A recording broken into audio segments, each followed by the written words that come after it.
나만이 걸어온 그 길. 정명석. 기차 전도사연 2. 전도 못해 낙심하고 죽으려 할 때 잡아주신 성자. 이제는 개인전도, 가정전도, 노방전도, 청중전도에도 모두 도사가 되었지만 이렇게 될 때까지는 30년의 외침과 수련이 있었던 것이다. 지금 생각하면 나도 자라기 전에는 미약하고 연약했음을 깨닫는다. 처음에는 나도 부끄러워했고 말솜씨가 없었으며 또 전도하러 나가면 어떻게 말할까 쩔쩔 매었던 것이다. 한 번은 내 모 교회인 성막교회 탑에 매달 종을 사기 위해 경주로 가는 기차를 탔다. 수학여행 가는 고등학생들을 비롯해 일반인들까지 수백 명이 그 기차에 타고 있었다. 그때 당시는 노방전도에 불이 붙어 1년이면 10,000명씩 전도를 할 때였다.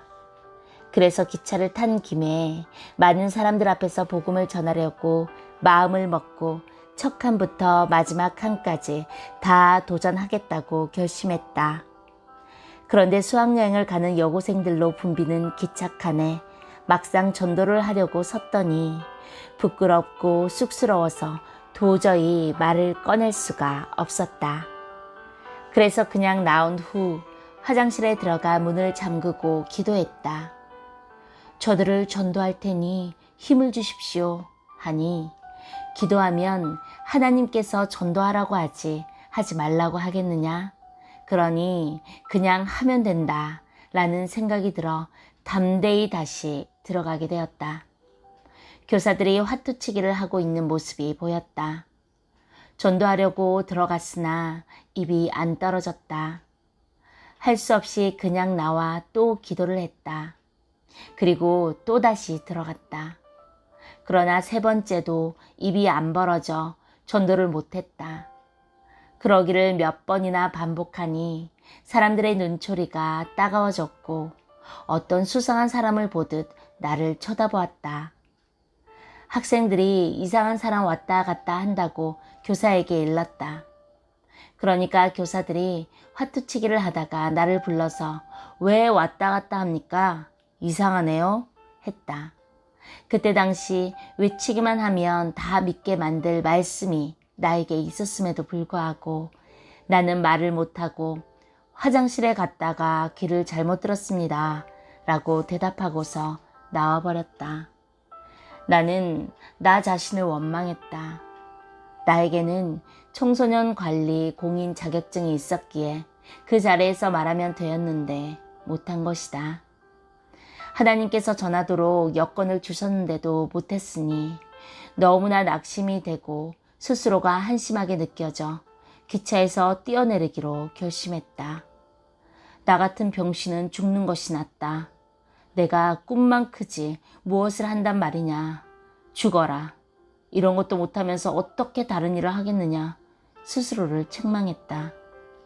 너 육신은 정말로 무능하고 무식하고 말도 못하고 쑥스러움만 탄다. 이렇게 실천도 못하느니 차라리 죽어버려야겠다 하면서 승강문을 열고 뛰어내리려 했다. 그때 누군가 내 목덜미를 강하게 잡는 것이 느껴지면서 내 몸이 기차 안으로 뒹굴었다. 뒤를 돌아보니 아무도 없었다. 이것은 안재우그라는 육신의 마음이다. 이 육신아, 빨리 뛰어내려 죽어라.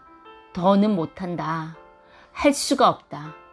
배우지를 못했으면 실천이라도 강하게 해야 하지 않느냐. 나는 너에게 큰 쇼크를 받아서 너와 더 이상 못 살겠다. 빨리 뛰어내려라 하고서 두 번째로 또 뛰었다. 그런데 육신은 안 죽으려고 눈물을 흘리며 문 옆에 손잡이를 잡고 놓지 않았다.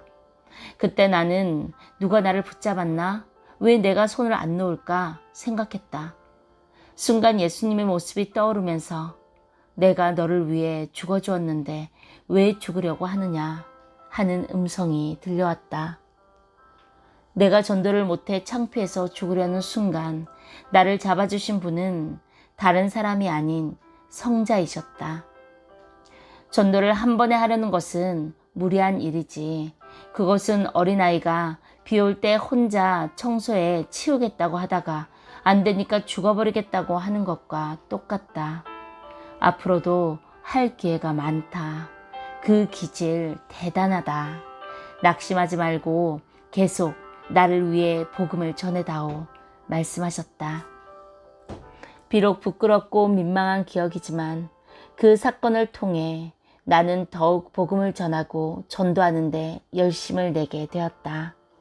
또 그날 경주에 도착해서 불국사에도 가보았는데 좋은 경관에 절을 크게 지어놓은 곳을 보고 나는 이보다 더 좋게 사랑하는 하나님의 궁을 꼭 지어드리겠다고 결심했다.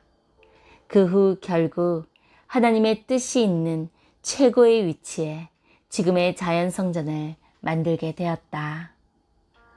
아멘.